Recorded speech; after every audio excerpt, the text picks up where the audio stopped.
Qu'est-ce que le diable? S'agit-il d'un lieu de punition sans fin ou d'une métaphore qui inspire la peur? Les réponses vous surprendront peut-être.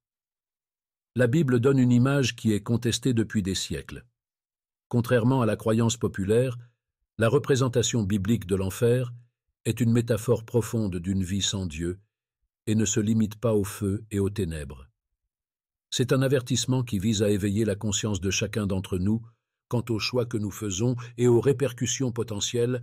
C'est plus qu'un simple spectacle terrible. Toutes les facettes de l'enfer biblique dépeignent un destin complexe et significatif depuis les concepts anciens de Sheol, Hadès et Géhenne jusqu'aux déclarations de Jésus sur le tourment perpétuel. Cette enquête peut nous aider à mieux comprendre les enseignements des Écritures sur le sort ultime des âmes et ce que signifie être coupé de Dieu. En fin de compte, ce point de vue peut modifier notre compréhension de ce sujet complexe et énigmatique. La notion d'enfer est présentée dans la Bible comme une notion complexe et multidimensionnelle, apparaissant à plusieurs endroits. Le prophète Daniel 12:2 décrit un dernier réveil au cours duquel certains ressusciteront pour la vie éternelle et d'autres pour la honte et le mépris éternel. L'enfer est montré ici comme un lieu où ceux qui ont rejeté le plan de Dieu souffriront et connaîtront une perte éternelle. Jésus décrit le feu éternel préparé pour le diable et ses anges, un état de séparation totale d'avec Dieu dans Matthieu 25, 41. L'expression « feu éternel » n'est pas souvent utilisée littéralement. Elle désigne plutôt un sentiment de souffrance spirituelle et de séparation d'avec le divin. Cet enfer est un état où l'on est privé de la présence de Dieu et pas seulement un lieu. Certains universitaires notent que le étang de feu d'Apocalypse 20, 14, où la mort et le séjour des morts sont jetés dans le feu, symbolisant la fin du mal et le châtiment ultime de ceux qui ont désobéi à Dieu, reflète également cette idée. Cela implique que la fin d'une vie dépourvue de Dieu est l'enfer, une notion qui sera expliquée plus en détail dans les concepts que nous examinerons ensuite. Le psaume 16, 10 fait référence au séjour des morts, qui apparaît plus de 60 fois dans l'Ancien Testament, comme le royaume où l'âme se rend après la mort, quel que soit le caractère moral de la personne. Selon l'Ecclésiaste 9, 10, c'est un lieu de ténèbres et de calme où il n'y a ni travail ni connaissance. Des idées similaires sont représentées dans le Nouveau Testament par l'Hadès, mais avec un accent plus marqué sur le jugement. Par exemple, dans Luc 16, 23, l'homme riche qui a négligé Lazare est tourmenté dans le séjour des morts, ce qui témoigne d'un sentiment de responsabilité et de rétribution. Dans Marc 9, 43, Jésus fait allusion à la Géhenne, une région située au sud de Jérusalem et réputée pour son feu incessant. Parce qu'elle était utilisée pour brûler les ordures et les restes impurs, cette vallée, connue sous le nom de vallée de Hinnom, Gehenna en hébreu, est devenue le symbole du jugement dernier et de la purification par le feu. Ces concepts bibliques nous permettent donc d'appréhender l'enfer sous de multiples facettes, depuis une existence déprimante jusqu'au châtiment ultime, symbolisé par le feu et la réclusion. Dans l'Ancien Testament, le Sheol, un royaume sombre, où les morts, qu'ils soient d'hommes vertueux ou pécheurs, semblent attendre en silence, est la principale représentation de l'enfer. Job 10, 21, 22. Isaïe 14, 9, 11 souligne cette image en décrivant comment les monarques de la terre se rendent au séjour des morts et y trouvent une mort paisible. Le séjour des morts était une terre de passivité et d'oubli, à l'écart de la présence de Dieu et de la lumière de la vie, plutôt qu'un lieu de châtiment. Ce point de vue est fondamentalement modifié par le Nouveau Testament, en particulier par les enseignements de Jésus. Dans Matthieu 5, 22, il avertit du danger d'être envoyé dans la Géhenne, un lieu de feu inextinguible réservé aux méchants. L'os étang de feu est décrit comme la destinée ultime des condamnés dans Apocalypse 20, 15, ce qui renforce cette image. Cette méthode incite le lecteur à s'interroger sur le sort des âmes. Elle souligne un changement radical dans l'idée de l'enfer en le décrivant comme un lieu actif de jugement et de douleur sans fin, plutôt que comme un simple lieu d'attente. Commences-tu à voir la signification profonde de ces termes archaïques? Tu pourrais t'abonner, activer les notifications et donnez à cette vidéo un like élevé si ce sujet t'intéresse et si tu veux en savoir plus sur ce que la Bible dit réellement de l'enfer. Cela te permettra d'accéder immédiatement au contenu et d'obtenir des connaissances supplémentaires sur cette expérience unique à chaque fois que nous aborderons un aspect différent de ces sujets. En ce qui concerne le sort ultime des méchants, la Bible propose deux idées distinctes, l'anéantissement et le châtiment perpétuel. Jésus établit un contraste clair entre ceux qui auront la vie éternelle et ceux qui endureront une souffrance sans fin, dans Matthieu 25, 46, lorsqu'il parle du châtiment éternel comme d'une conséquence éternelle. Cette mort éternelle est un état continu de séparation et d'angoisse, plutôt qu'une simple disparition. Selon certaines interprétations, cette allusion fait référence à une condition de condamnation consciente, dans laquelle la personne doit faire face aux répercussions à long terme du rejet de Dieu. D'autres passages bibliques, en revanche, évoquent la perspective d'un anéantissement, dans lequel l'âme disparaît totalement. Les méchants seront comme de la cendre sous la plante de vos pieds, ce qui implique un anéantissement complet, selon Malachie 4.1. L'anéantissement présente une image de fin complète, où il ne reste aucun vestige de ceux qui ont désobéi à Dieu, contrairement à l'idée d'un châtiment sans fin. Le sort réel des méchants reste un sujet ouvert en raison de ces méthodes, qui fournissent de nombreuses interprétations théologiques de l'enfer et de son but. La Bible utilise des images frappantes d'agonie et de coupure de la présence de Dieu pour décrire l'enfer.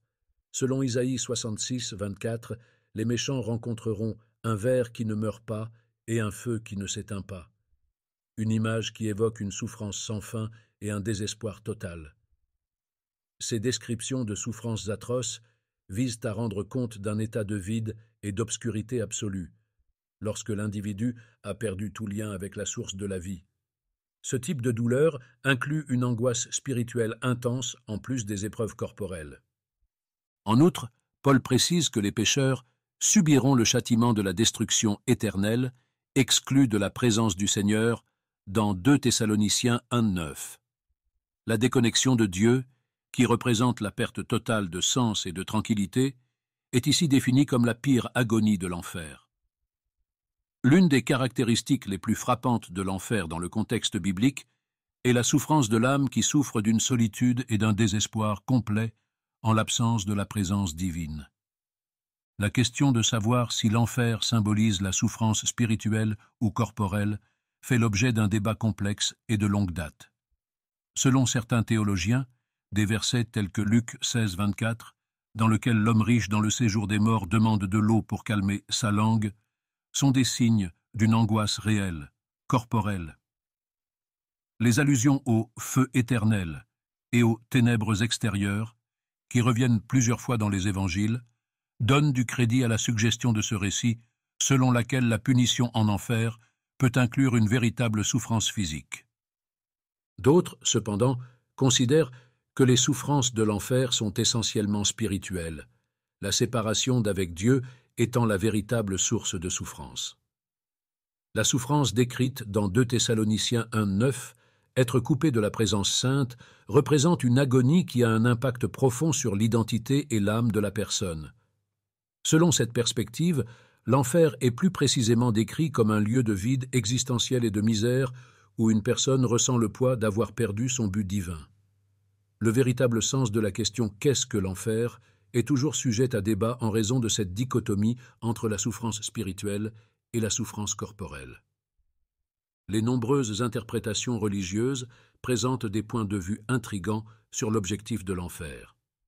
Certaines personnes, comme celle de la tradition catholique, croient que l'enfer est un royaume de justice où chaque personne est tenue responsable de ses actes. Matthéo 13, 41, 42. L'âme y subit les conséquences du rejet de l'amour divin et le châtiment éternel est considéré comme une réaction juste à la séparation consciente d'avec Dieu. Cette méthode souligne que l'enfer est un lieu de justice et de vengeance divine. D'autres religions considèrent également l'enfer comme une occasion de tirer les conséquences de ses actes. Certains intellectuels, dont des théologiens orthodoxes orientaux, pensent que l'enfer est un choix plutôt qu'une imposition et qu'il résulte du refus des gens d'embrasser la miséricorde de Dieu. Selon ce point de vue, L'enfer est un royaume où l'âme considère en permanence son rejet du divin plutôt qu'un simple lieu de punition. L'enfer devient donc une continuation de la liberté humaine où chacun doit faire face aux conséquences de ses propres choix. Les enseignements de Jésus sur la damnation offrent un point de vue distinctif et puissant, soulignant la gravité de la désobéissance à Dieu. Dans Matthieu 10, 28, il met en garde. « Ne craignez pas ceux qui tuent le corps mais ne peuvent tuer l'âme. Craignez plutôt celui qui peut faire périr l'âme et le corps dans la géhenne. » Jésus met l'accent sur un châtiment éternel qui affecte à la fois le corps et l'âme en utilisant les images du feu et de la géhenne. Son message est clair et direct, soulignant la valeur du maintien d'une relation avec Dieu afin d'éviter la séparation ultime. L'accent est différent dans d'autres versets bibliques. Dans l'Ancien Testament, le séjour des morts n'est qu'un lieu de repos pour les morts. Jésus n'y mentionne aucune punition. Même dans certaines lettres de Paul, comme Romains 2, 6, 8, l'idée d'une punition due est présentée sans l'imagerie dramatique du feu et de la souffrance que Jésus a utilisée. Ces distinctions entre les enseignements de Jésus et d'autres passages bibliques encouragent un examen plus approfondi de la nature et de la signification de l'enfer, fournissant une multitude d'interprétations qui s'adressent à chaque croyant d'une manière différente. Selon la Bible, le repentir offre une voie directe vers la rédemption et la vie éternelle, ainsi qu'une chance d'échapper aux tourments et de s'amender auprès de Dieu. Selon 2 Pierre 3, 9, Dieu est patient envers nous, ne voulant pas que quelqu'un périsse, mais que tous arrivent à la repentance. Cet appel à la repentance souligne que, malgré l'existence de la damnation, chacun a accès à une porte d'espérance et de rédemption. C'est un appel à s'amender et à revenir à la communion divine. Il y aura plus de joie dans le ciel pour un seul pécheur qui se repent que pour 99 justes qui n'ont pas besoin de repentance, dit Jésus en Luc 15, 7, renforçant ainsi cette leçon. Cette méthode démontre que le pardon est accessible à tous, y compris à ceux qui se sentent coupés de Dieu. La repentance est le premier pas vers la vie éternelle et l'évitement du feu de l'enfer pour les personnes qui veulent se réformer. Par conséquent, le récit biblique du salut et de la repentance offre une chance d'introspection et d'espoir. La question qui se pose toujours après avoir pris connaissance de ces images de l'enfer est la suivante. Que ferons-nous de cette connaissance? La Bible nous offre une fenêtre d'introspection où la recherche de Dieu et le repentir apparaissent comme des moyens d'échapper à la peine de la misère éternelle. Dans votre vie, quels sont les choix que vous faites? Êtes-vous prêt à prendre une décision qui déterminera votre destin? Réfléchir à ces sujets peut être le premier pas vers une vie paisible et pleine d'objectifs. Mais ne t'arrête pas à cette leçon. Rappelle-toi que chaque choix que tu fais a de l'importance. Partage ce que tu as appris et mets ces idées en pratique dans ta vie de tous les jours. Afin de soutenir plus de matériel comme celui-ci, abonne-toi à la chaîne, active les alertes et laisse-nous un super like sur cette vidéo si tu veux en savoir plus sur ces sujets et continuer à recevoir des leçons comme celle-ci. De cette façon, tu pourras continuer à apprendre sur des sujets qui élèvent l'âme et changent des vies.